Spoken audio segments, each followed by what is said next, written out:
ایک بہت بڑی حقیقت آپ کو بیان کرنے کے لیے جا رہا ہوں، اس کو پورا ضرور سن کے جائیے گا اور اس کو اتنا شیئر کیجیے گا تاکہ یہ ان لوگوں تک پہنچ سکے جو لوگ ایسا کرتے ہیں، تاکہ اس سے کچھ سبق حاصل کر سکیں۔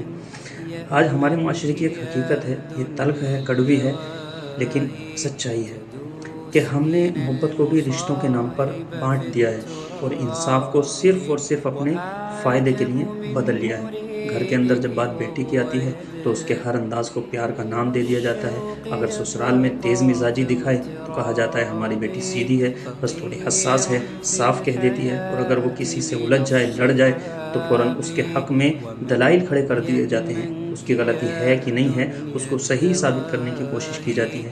اس کی ہر شکایت کو سچ مان لیا جاتا ہے، بغیر تحقیق کے اس کی ہر بات پر یقین کر لیا جاتا ہے، اس کی ہر بات پر آنکھ بند کر کے قبول کر لیا جاتا ہے۔ لیکن جب بات اسی گھر میں اگر بہو کی آتی ہے تو منظر بدل جاتا ہے۔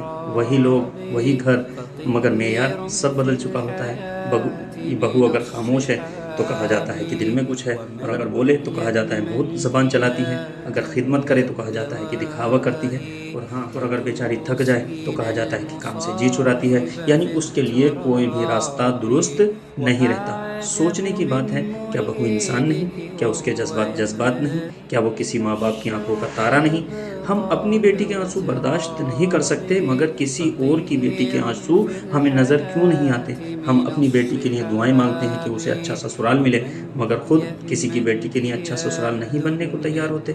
یہی دوہرا معیار ہمارے گھروں کے سکون کو انسانی رشتوں میں زہر گھول رہی ہے۔ یاد رکھیے، زندگی کا اصول بہت صاف ہے، جو آپ دیں گے وہی آپ کو لوٹ کر ملے گا۔ اگر آپ بہو کے ساتھ سختی کریں گے تو کل آپ کی بیٹی بھی اسی سختی کا سامنا کر سکتی ہے، اور اگر آپ بہو کو بیٹی سمجھ کر عزت دیں گے تو اللہ تعالیٰ آپ کی بیٹی کے لیے بھی دل نرم کر دے گا۔